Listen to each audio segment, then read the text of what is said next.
Judged, the podcast where we expose wrongful convictions, advocate for justice reform, and fight for systemic change. I'm your host, Rebecca, and thank you for joining us for the second half of our deep dive into the Tony Viola case. Before we jump back in, I want to take a moment to thank our sponsor, Veteran Alliance, for their ongoing support. Their commitment to justice reform is vital to the work that we do here at Wickedly Judged. And a huge shout out to JP Verse of Versifier Records for the incredible intro and outro music that brings so much energy to our episodes. If you missed the first half of this interview, I highly recommend you going back and listening to it.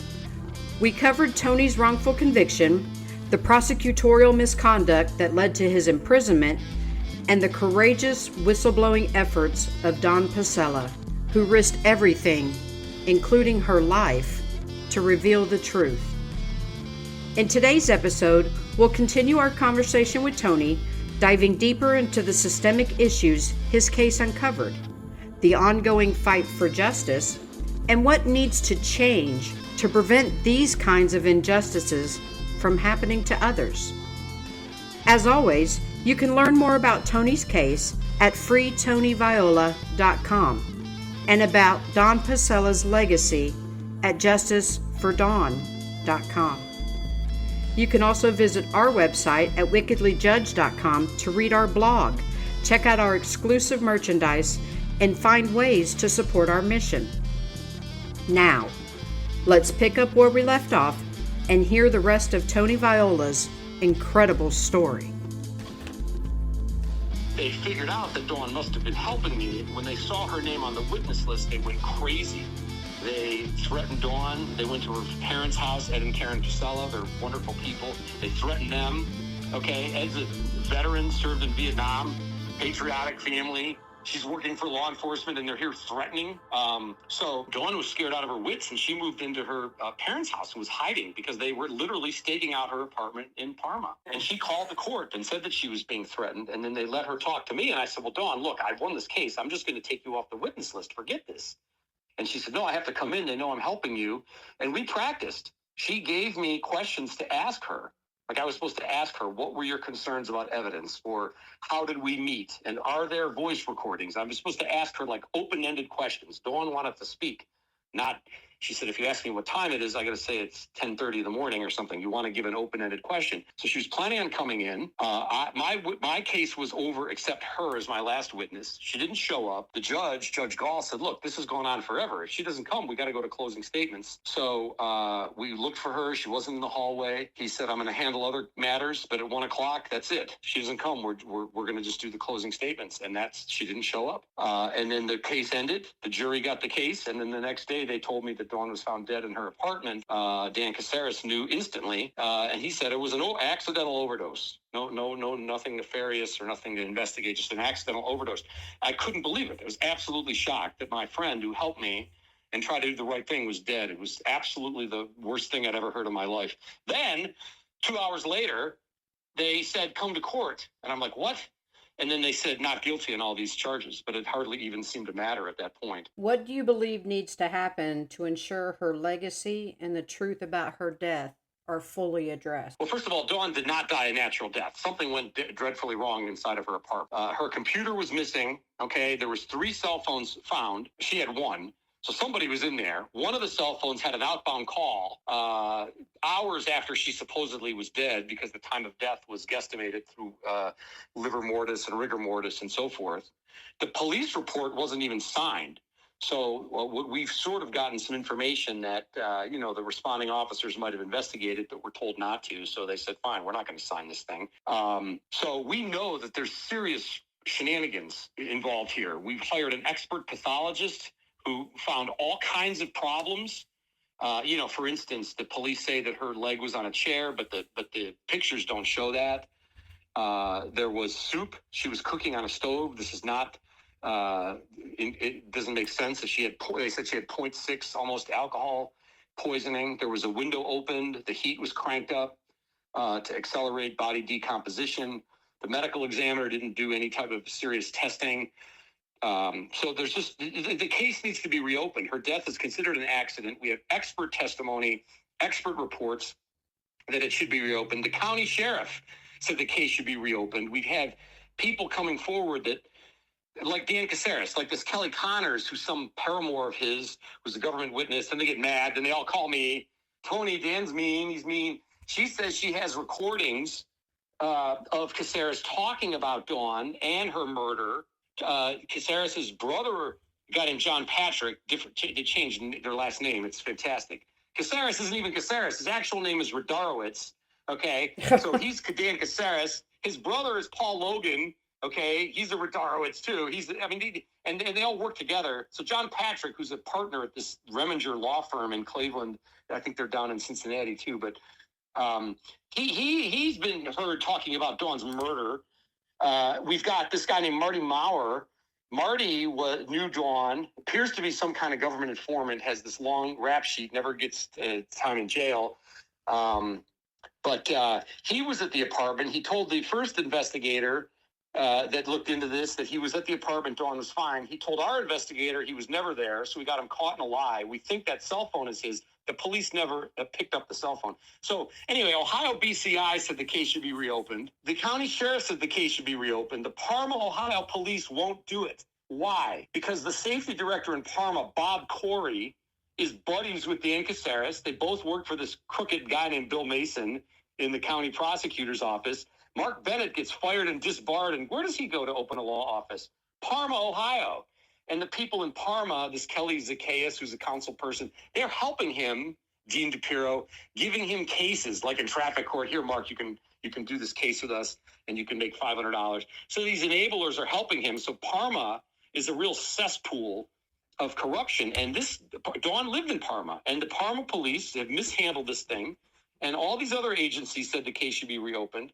A group called Seeking Justice did a investigative series on this thing and had all kinds of law enforcement officials saying the cases should be reopened. Parma has spent more time telling us why they won't do it. They could have interviewed these people or gotten their cell phone coordinates or done what if they just don't feel like doing it because they don't want to undo these cases and because Dan Caceres is their buddy.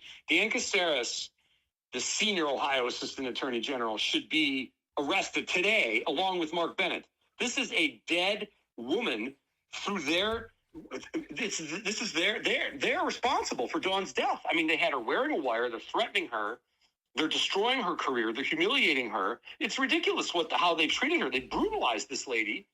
And how would you like it? I mean, if this was your daughter or this was your girlfriend or this was your wife, this is terrible to treat somebody like this, particularly someone who worked their butt off for them in their own office.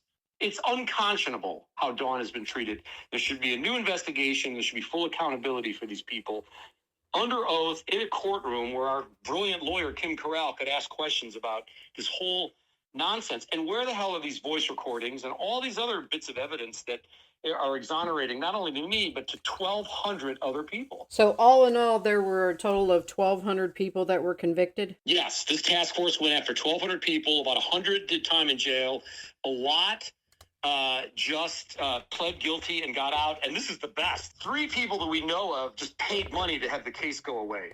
A guy named Steve Greenwald, a guy named Tony Geraci. They were indicted in the same thing as me. And then all of a sudden, poof, their case is gone. It's off the docket. Nobody knows. It's all gone. And, because my lawyer, Jay Milano, this crook, told me, he asked me, look, could you come up with $1 million? I said, what? Why? He said, well, maybe I could, make it go away. That's what he told me. I could make it go away if I give him. I mean, this is a, there's no more mafia anymore, except maybe on TV. This is the new mafia. This is a gangster operation up here in Cleveland, in Cuyahoga County. We have one main law school, the Cleveland State Law School. All of these judges and prosecutors all went there. They're all buddies. They all play poker. They know, everybody knows everybody. And this is the kind of shenanigans that have gone on. Incidentally, remember I told you the bank said they didn't lose any money and didn't want any money and I don't owe them any money. But the government's collecting millions of dollars from all these people. $20 million of restitution has been collected. They're seizing stimulus checks, tax refunds, making people pay. We'll let you out of jail if you keep paying. If you don't pay, we'll put you back in jail. And this money is a slush fund for these Catherine Clover type government witnesses that the prosecutors are having sex with. I mean, or informants or whatever. This is absolutely crazy. There is a $20 million slush fund. There's false statements on federal grant applications. We're investigating mortgage fraud, and we're collecting all this restitution on behalf of the victims. They're not sending the money to the victims. When I ask the government, how much or I ask the banks, how much do I owe? You don't owe anything. How much have you received? Nothing. But they've collected $20 million. We had a myriad of defendants write these letters to these lenders. How much do I owe? Nothing. We don't know what you're talking about. Where's all this money going? $20 million.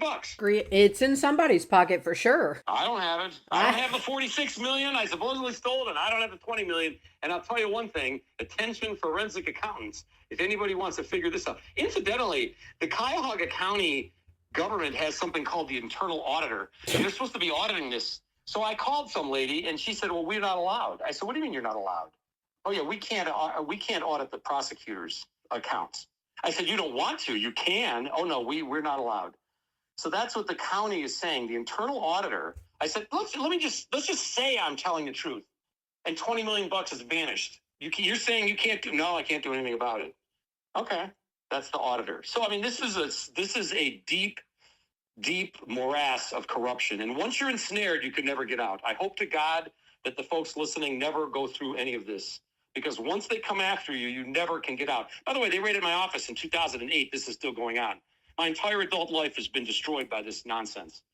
So these people never do the right thing ever, and once you're ensnared, you cannot get out. It's next to impossible for sure. So it's terrible. Yeah, it is. Innocent people's lives are ruined. An innocent woman died because she wanted to do the right thing. Who's held accountable? Nobody. Nobody. And by the way, Dawn did not do anything wrong. She has no obligation to hide evidence in criminal cases because Mark Bennett told her to do so. I mean, Dawn is a heroic person for coming forward and trying to do the right thing and help. It wasn't like I was paying her. She was just doing the right thing because she thought it was the right thing. It's really an unbelievable story of her courage to stand up to these people. But nobody else inside that office thought there was anything wrong with this. 50 of these law enforcement idiots knew she was wearing a wire, which is an illegal thing. And nobody put their foot down and said, wait a minute, what are we doing here? This is crazy. So, I mean, back to Jeff Kassouf, I mean, any honorable person would have put a stop to this and looked at Dawn, even though she was an adult, she was still a young adult. And these guys that were older or women, they could have, there was a lady named Kim Kepling. Nobody did anything. She was a postal inspector. Nobody put a stop to this. Nobody said, wait a minute. I know we want to win the case, but we can't put Our Lady in harm's way like this. And so nobody put a stop to what was going on with this wearing a wire because of this win at all costs. We have to win the case. It's crazy. A prosecutor's job is not to win the case. A prosecutor's job is to seek justice. And so what's happening is with this qualified immunity nonsense where they can do whatever they want with impunity, it attracts these crazy megalomaniacs that do all these zany things like Dan Caceres and Mark Bennett. They're publicity hounds. They get all riled up if you don't plead guilty or show you.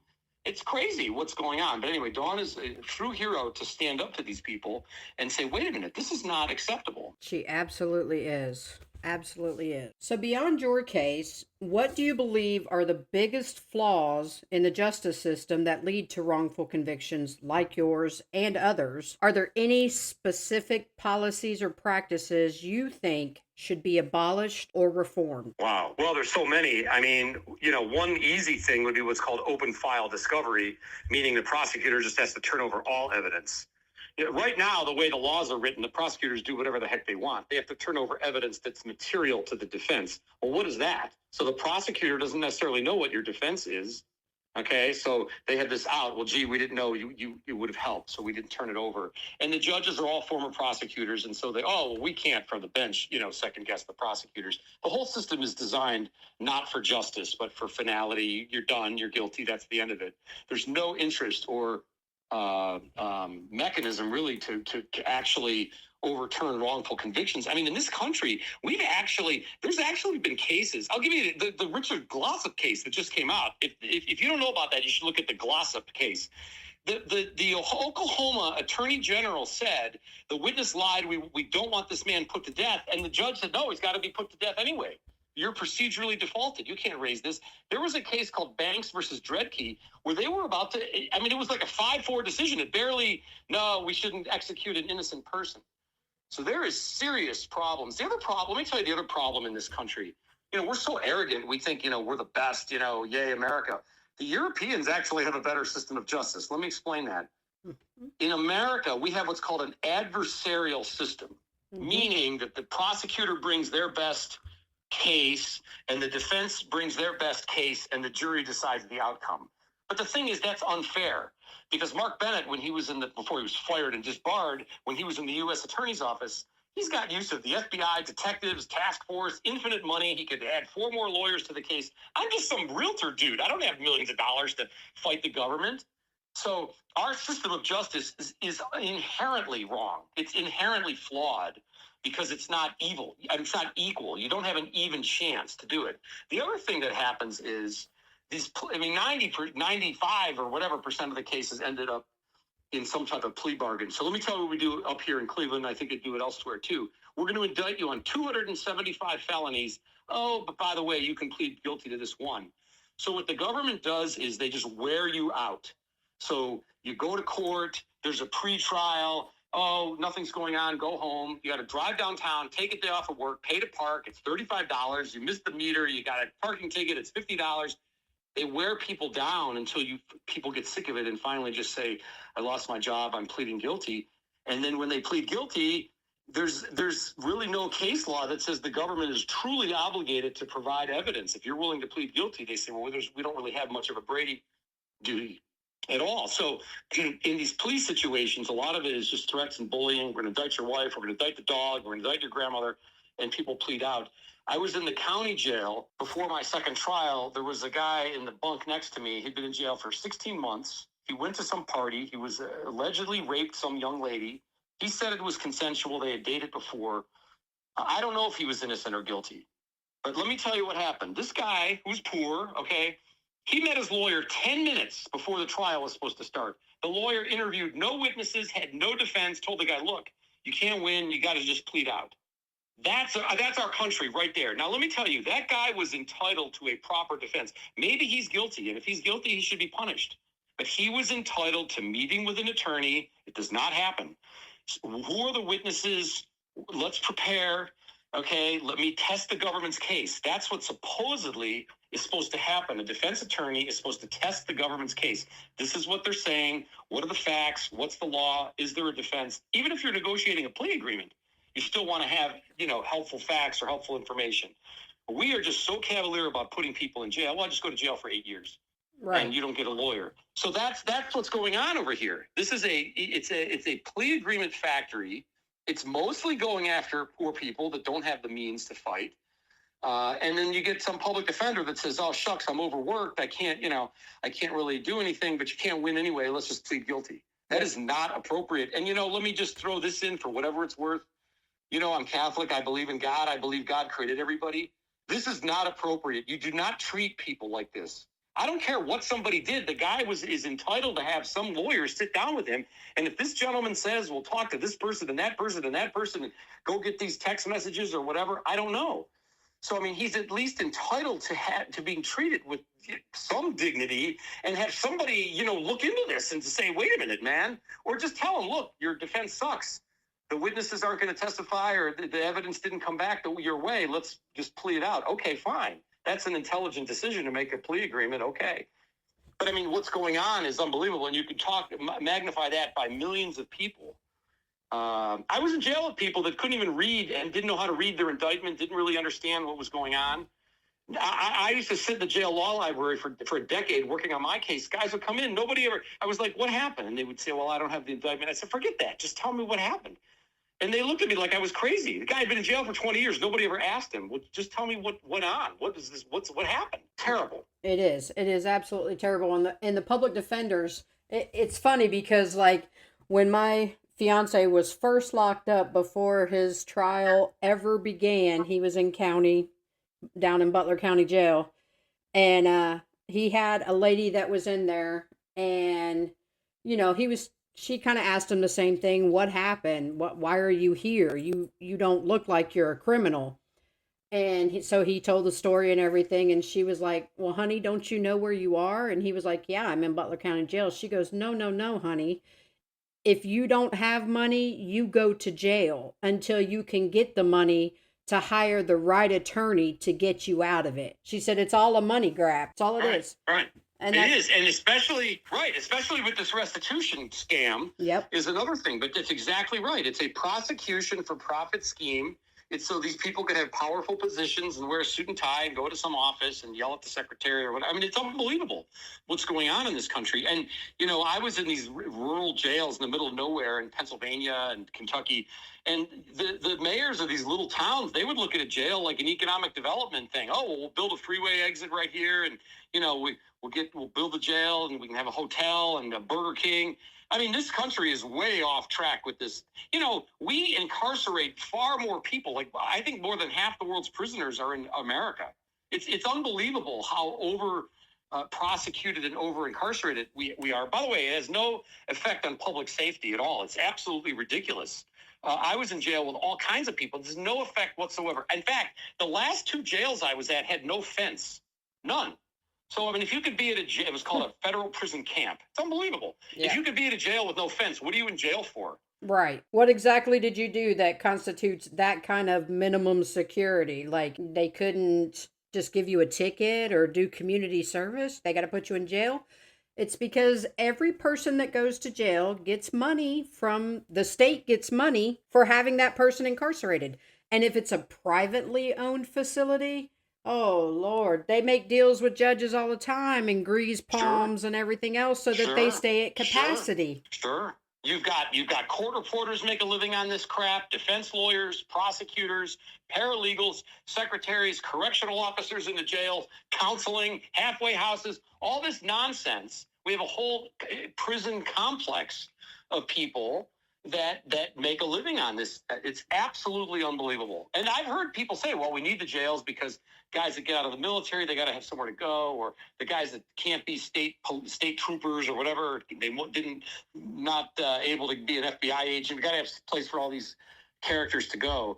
It's ridiculous. But you're right. This is a true prosecution for profit, and you're destroying lives and destroying family. I mean, it's beyond belief. I mean, people think that we're supposed to hate Russia or China or whatever, but listen, the Russians never came into my real estate office and put me in jail and did all this to Dawn and everything else. I mean, our own government. Now, by the grace of God, some people don't have their lives affected by this. They're living merrily along and everything's fine in their life, and that's good. I don't want more people to experience it, but so many people have gone through this that I think it's a tipping point now of people saying this is absolutely out of control. Yep. Absolutely out of control, with no mechanism whatsoever to correct blatant wrongdoing, like having sex with witnesses. I mean, that is absolutely a joke that this federal judge, Don Nugent, he should be, I mean, I'm riled up about it. He's the one who should be riled up.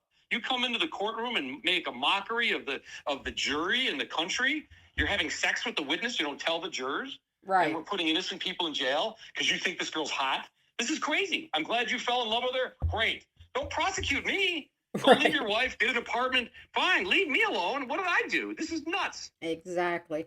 I actually did an episode on the price of justice, reform versus retribution. Yeah, talked about how it's crazy that the prosecutors and everybody, like, it's just a big money scam. Every bit of it is a big money scam, and that the prison system is one of the most profitable businesses in the United States. Yes. Why is that? These companies are publicly traded. Core Civic is a publicly traded company that owns all these private jails. There's one called Geo. I mean, they own these for-profit prisons, and it's unbelievable how lucrative it is. Listen, it's a. Let me tell you, the cops were stealing so much stuff. They would steal the food. I never seen anything like it. They would fill up their own personal cars with. I mean, the thievery. They were ordering office supplies and then selling it on eBay. I mean, believe me. I mean, we could go on for. I won't bore everybody with it. But I mean, it's a true criminal. It's a true criminal organization. I mean, the criminal organization in America that breaks the law the most is the Justice Department. Yep. It's got the FBI, it's got the DEA, it's got all these U.S. attorneys, it's got all the prisons. No organization it has as much breathtaking criminal activity as the Justice Department, between threatening witnesses and these cops stealing and everything. It's unbelievable. But yet, if you as an everyday citizen was to threaten a witness, you're looking at 1 to 5 years in prison. Absolutely. What if I bugged the prosecutors off? They would go on TV whining I was undermining the rule of law, and they bugged my defense trial prep. That's okay. What if Susan Baxter ordered me to produce some records that the government wanted? Would it be okay if I waited 9 years? Well, I'm working on it. So it's ridiculous what's going on. No, it's if you want to break the law, go work for the Justice Department. Go work for the prosecutor's office. You can break the law all day and nobody bothers you. Yep. You can commit murders. You can kidnap people. You can assault them. They don't care. It's perfectly legal. It's corroded the public's confidence in the fair administration of justice. And when you have these wrongful convictions, you have that often means that there's a guilty person that's still out there. If there's a murderer and it's not prosecuted because we wrongfully put the other person in. But back to your question, I would say one last thing for whatever it's worth is wrongful convictions are not mistakes. It's not some witness goofed and it really wasn't Tony coming out of the store with the gun. It was this other guy. That's rarely why there's wrongful convictions. Wrongful convictions occur because police and detectives and prosecutors hide evidence or threaten, intimidate, or witnesses and fabricate evidence. That's why. That's why there's wrongful convictions. It's not a goof. It's not a temporary lapse in judgment where some guy got over-exuberant. It's a concerted effort to keep people in prison, live to fight another day, lie or say whatever we have to say to keep a conviction. It is terrible. Yep, and they keep doing it year after year because we have to make sure that we back up the narrative that we designed, not the actual crime that was committed or the person that did it. It all goes back to the prosecutor and whatever narrative they decided to go with. They will hold to that lie till they take their last breath. Yes, I agree. We're daring greatly, though. We are trying to put these two prosecutors in jail. I mean, we have a change.org petition with 7,000 signatures. Mark Bennett and Dawn Pasela have destroyed a lot of good people's lives for no reason. And they've broken a lot of laws, and they put a lot of zany stuff in writing, too, by the way.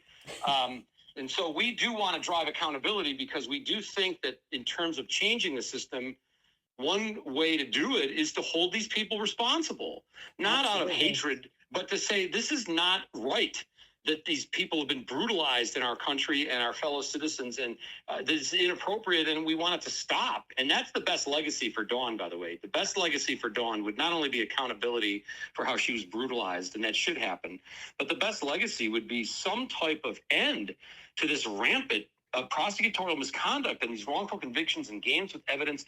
And maybe sometimes people make a mistake. It doesn't mean they need to be prosecuted. Sometimes people have an addiction. They need help. And sometimes people do make a mistake. I mean, there's a lot of people I was in jail with. These are not public safety issues. One guy was drinking too much and he shot a duck on federal property, even though he had a license and he strayed too far, and he did. He made a mistake. You put the guy in jail. I had a guy that had a UPS store, and he got behind on the payroll taxes, and he told his accountant, and he shut his store down, and they prosecuted him anyway, even though he told the IRS that he needed a payment plan. Another guy got hooked on painkillers, and he took money from some client of his, and then he paid it back, and he turned himself in, and they put him in jail. Why? So I was in jail with I was in jail with a doctor whose lawyer told him it was okay for him to lease space to some other company that got some kind of medical testing, and it turned out that it wasn't. They put the guy in jail. I mean, and I could go on and on and on. There's lots of people in jail. It has nothing to do with public safety, and which is what the prison should be, to protect the public. And a lot of these are just civil matters or mistakes or something that could be solved before you put somebody in prison, for God's sake. Right, exactly. It's becoming so overwhelming that I talked about it in one of my episodes, that just take a black man with 5 grams of crack cocaine and a white man with 500 grams of cocaine. The black man will do the same amount of time that the white man did. For what? Well, the best example of the drug disparity is the Sackler family. I mean, they owned Purdue Pharma, which made OxyContin. And they massively overprescribed. I mean, some drugstore in West Virginia was selling enough opioids for half the country. They didn't go to jail. They just paid a fine. And so I was in prison with a guy that sold 4 Oxycontins or something, and I got 5 years of jail. But the company that made them, that let all these things go bonkers, that's okay. Yeah. So you're right. Rich jail is for poor people. Yep. You know, and if you have enough money, and like I told you, those stories where those guys bought their way out. So there is a lot of truth to that, and it's outrageous. It's sickening. And it has to stop. But again, see, your show is important, and the folks listening, this is all important because we're saying it's not acceptable. We're not taking it. Okay, we're standing up and saying this is wrong, and we're tired of it, and politicians go where the votes are. If we made our voices heard, and we said wrongful convictions have to stop, or these evidence needs to be this thing called open file discovery, where the evidence is just given to you. Things like that would make a difference, and so that's the key. If the politicians think that this is what the public wants, is proper accountability for law enforcement, we're not saying eliminate every police department, but we're saying just have proper accountability, and have people with enough good judgment in charge of these offices. If that's popular, the politicians will support it. But if law and order and pro-police is popular and no accountability, then they'll say that. Okay, if let's go to Mars is going to win them the election, they'll say we're going to get spaceships and go to Mars. I mean, they just want to get elected. So we have to make our voices heard because the politicians go where the votes are. And there's a lot of people that have personal experience like that, sadly, that know that this thing is terrible, that this is the greatest threat to the liberty of the country. Yep. Not the electric vehicle, whether or not we get an electric vehicle tax credit if we buy a Ford Mach-E Mustang. That's not as important as this. Taking people's liberty and throwing them in prison for decades. Exactly. And not doing any, they make it so where, okay, so you should be able to go to trial and say something happens and some evidence did get buried, you're found guilty. Great. Well, then you appeal it. That appellate court should re-look at everything, but they don't. They look at what the previous judge did and go, oh, well, he didn't make a mistake, so... Right, we defer to the judge, and you didn't provide enough evidence. By the way, there's a famous Supreme Court case from 1976 called Imbler versus Patchman that says that the prosecutor's office has an ongoing duty after the conviction to maintain or to look for any evidence that might undermine the conviction. They are supposed to do it. So all the work that people are doing with records requests and getting videos and getting records and hiring private investors, the government is supposed to do it. I mean, I know they don't follow the law, but I'm just saying if they actually did, that's one of the things that they would do. They're supposed to check on conviction integrity on their own. And when they're aware of things, they're not supposed to lie in court and fight you to tooth and nail. They're supposed to do the right thing. Supposed to review the evidence. They're supposed to... Correct. Is there any new evidence out there? Correct. Let's do that. Correct. And not these time constraints are something too, because like I was telling you earlier, in my fiance's case, when we filed the habeas motion at the trial court, we didn't hear from our attorney after the decision came through from the judge. We didn't hear from the attorney for 5 months. His time frame to appeal the decision was come and gone by then. And it's like, why do we have time frames? Because not everybody can fork over another $10,000, $20,000, $30,000 for the attorney to file the appeal. And a lot of people don't know how the system works, what the process is. You had to go to prison to find out what the actual process was. Correct. I mean, and not everybody have intelligent minds that can process all this information and know what to do and how to handle things. So it's some people lose their marbles in the prison. Some guys lose their minds in there. I've seen it. I mean, some people become despondent, depressed, or lose their minds. I'm not kidding. And so figuring out the habeas rules is not exactly first on their list. You say, well, there's nothing else to do in jail. Why not go? Well, a lot of people aren't able to do it. It's outrageous. But the thing is, we're so, I used to be in the real estate business, right? So, I mean, if someone wanted to rent an apartment, I would call them back. These guys, the whole system, it's so callous. They don't even care. They're just desensitized to human feelings or human beings and the implications of what's going on and how this affects families. People, the lawyers are just get caught up in this, and they just become completely desensitized to what is going on. And these deadlines, by the way, the government misses a deadline, that's okay.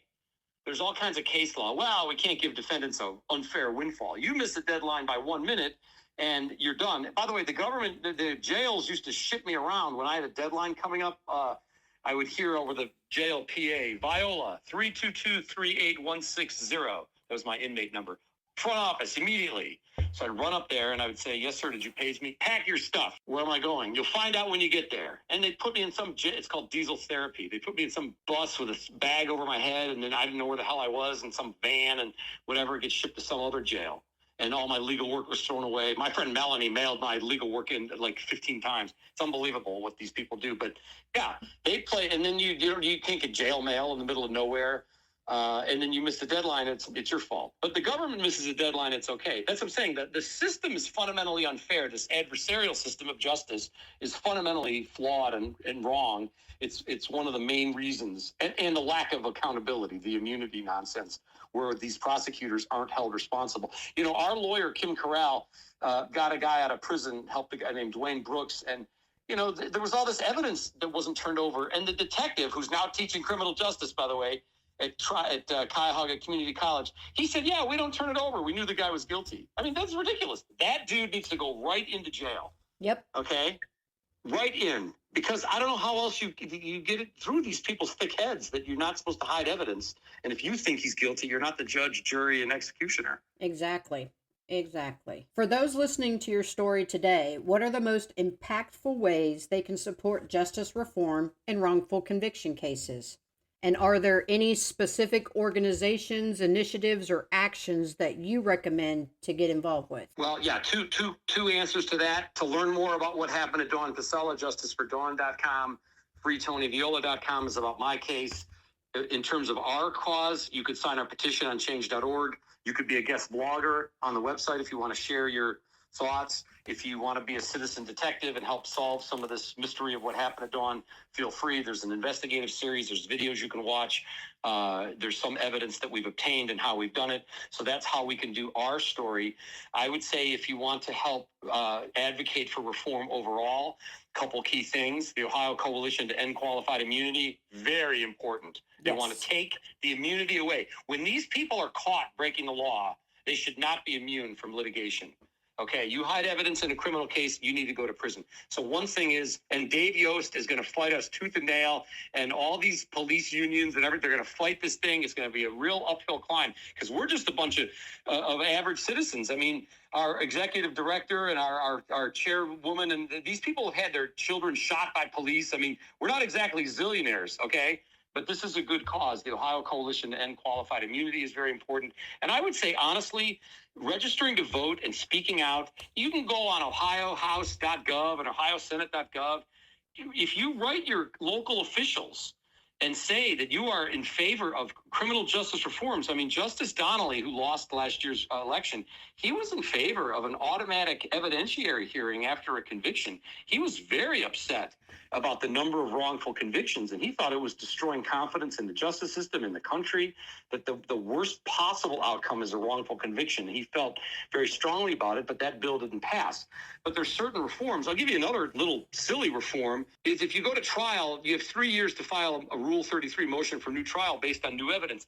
If the government hides evidence for 3 years and a day, you're time barred from going back to jail. You know, I mean, they're hiding evidence, and I'm finding evidence that they're hiding, and they say, oh, you didn't find it fast enough. You should have told us Dawn was wearing a wire sooner. Well, I didn't know. I would have raised it.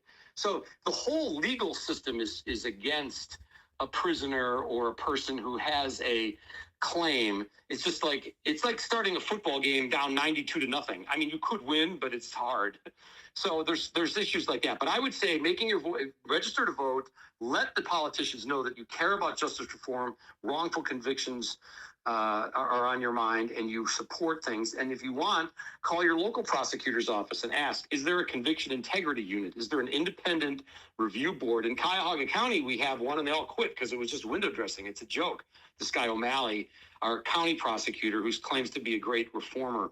All these offices should have an independent conviction review board where citizens can just go and meet them and say, look, this is, my loved one is in prison. This is the evidence we have. We think there should be a second look. So those are all thoughts that I might be able to share. The other thing is, lastly, if you know someone in prison, write them. Stay in touch. It's brutal in there. It was awful.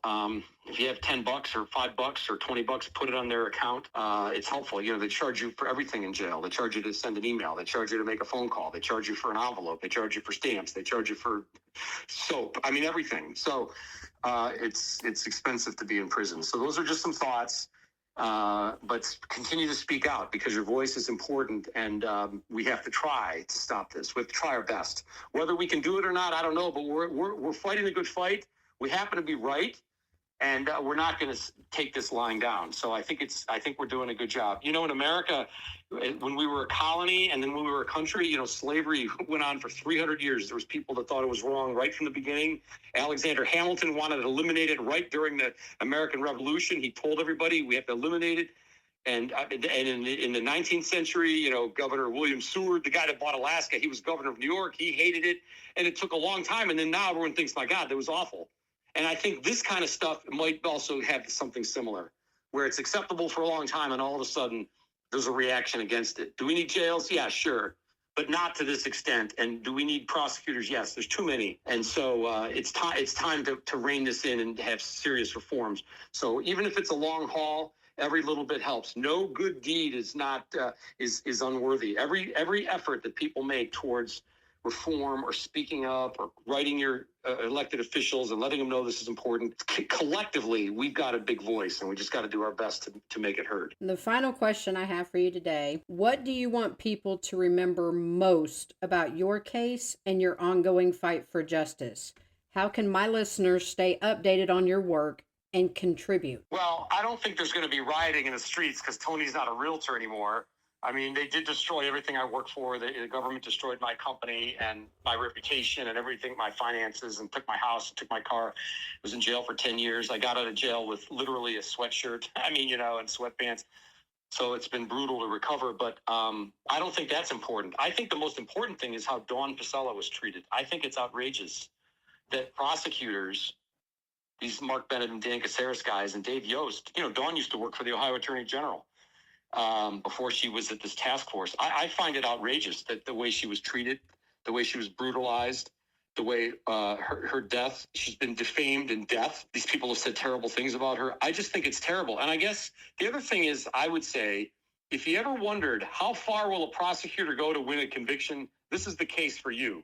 We've got sex with a witness. We've got millions of dollars of restitution that's not being sent to the victims. We've got destruction of computers, altering documents inside the prosecutor's office, knowing use of perjured testimony, a dead whistleblower, 1,200 wrongful convictions, a fired and disbarred federal prosecutor, and they admitted lying about evidence, but they won't throw my conviction out. I mean, it's absolutely ridiculous, the amount of criminal activity that's gone on in just my case. And I know that my case is not unique. It's just another day at the office for these people. So there's something very wrong. What's done to me is done. I can't go back in time and undo it. I wish I could wave a wand. I just don't want this to happen to anyone else.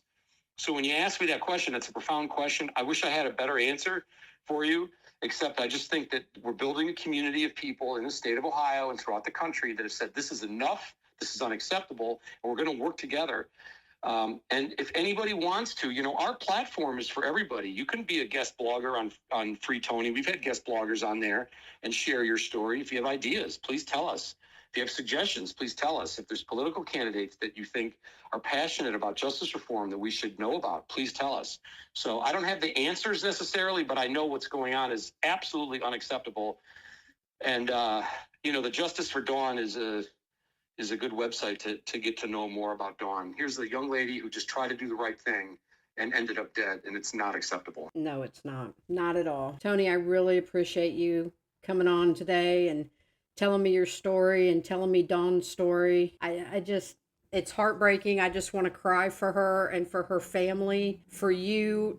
Nothing surprises me anymore, but this is just, it is so heartbreaking that people just keep getting away with just destroying innocent lives for what? Power and money? Yay. Congratulations. You can't take it with you when you're dead. It's true. That's true. And let me tell you, there's a special place in hell for people like this. Yeah. But I think if we can all come together as a community and raise our voices and let these people know that we're not going to stand for this anymore, it's time to make a stand. Everybody get involved. If you don't know anything about the law, start reading. Start checking out people's websites, like your website, like Dawn's website. Check them out. Check out my website. I mean, I put information on there as well, just to educate, because there's 2 million people currently incarcerated, and about, a good 5% of them are actually innocent. There are people. It's unbelievable. Yeah, there are people that have been put to death that are actually innocent, that they find out years later, oh my gosh, they were innocent. We did a horrible thing. It shouldn't get that far. But people have to stand up. Their voices have to be heard. If you don't know about what's going on with wrongful convictions, then educate yourself. Talk to people that do know. We'll be more than happy to talk. I have no problems educating people on the justice system and the flaws and everything else like that. I'm sure you don't either. Right. Of course, and plenty of people, Gina Kenny, Epic, there's all kinds of groups in Ohio that are focused on wrongful convictions, and nationally, Innocence Projects. You're exactly right. Speak up. Yep, because that's what it's going to take to get changes. Well, thank you again for coming on. And sure. I love your show. I appreciate all you do. We're going to share it on all of our platforms, and my contact info is on there. So if anyone's listening and if I can help in any way, we've got a great private investigator. We've got, good resources to maybe help out with. So I put something called Tony's Tips, How I Got Myself Out of Jail. And I share about 10 pages of different things I did while I was in prison. So if any of the stuff we have is helpful, that's fantastic. And I appreciate everyone listening, and I appreciate the chance to be on your show. Tony Viola's story is a testament to the power of resilience and the importance of holding those in power accountable. His fight for justice is far from over, and it's up to all of us to ensure that stories like his are heard and that change becomes a reality. If Tony's story inspired you, here's how you can take action and join the fight for justice. Visit Tony's website. Head over to freetonyviola.com to dive deeper into Tony's case, explore the evidence, read it for yourself, and support his ongoing efforts for justice. Honor Dawn Pasela's legacy. Dawn's bravery and sacrifice deserve to be remembered. Visit justicefordawn.com to learn more about her contributions and the fight for accountability surrounding her untimely death. Support Wickedly Judged. By visiting wickedlyjudged.com, you can learn more about our mission, read our blog, and shop our exclusive merchandise.